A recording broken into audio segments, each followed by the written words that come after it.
दिल्ली में बीजेपी और आम आदमी पार्टी के बीच घमासान कम नहीं होता दिख रहा। किसी न किसी मुद्दे को लेकर दोनों पार्टियों के बीच खींचतान चलती ही रहती है।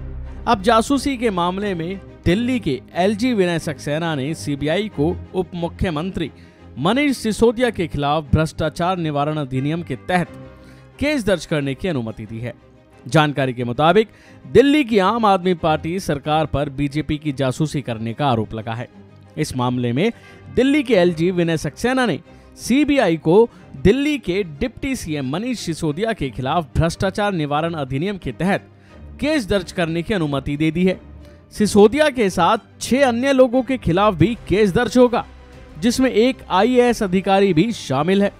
इस मामले में आरोप है कि आम आदमी पार्टी की सरकार ने 2015 में सत्ता में आने के बाद विजिलेंस डिपार्टमेंट के तहत एक फीडबैक यूनिट बनाई थी, जिसका इस्तेमाल राजनीतिक विरोधियों की जासूसी के लिए किया गया, यानी सीधा सीधा विरोधियों पर नजर रखने के लिए किया गया।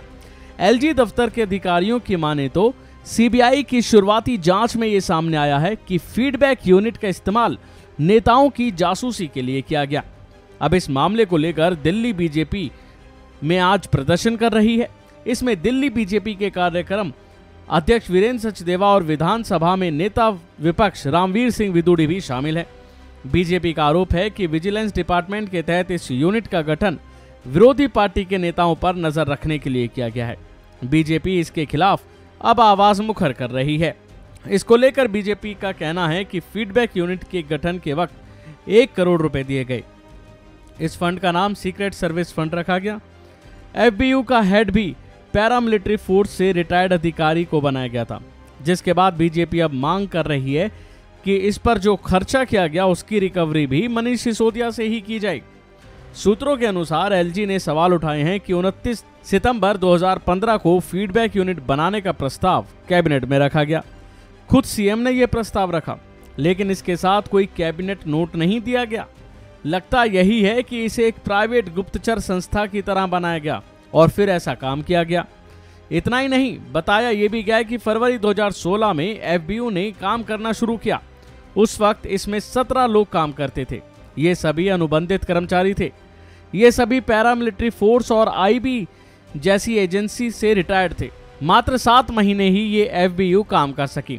फिर खुद विजिलेंस डिपार्टमेंट ने इसकी शिकायत की और इसे भंग कर दिया। जाहिर है कि आरोपों के मुताबिक आम आदमी पार्टी की सरकार ने 2016 में फीडबैक यूनिट बनाई थी और इसका इस्तेमाल राजनीतिक जासूसी यानी उनकी स्प्रूफिंग के लिए किया जाता था।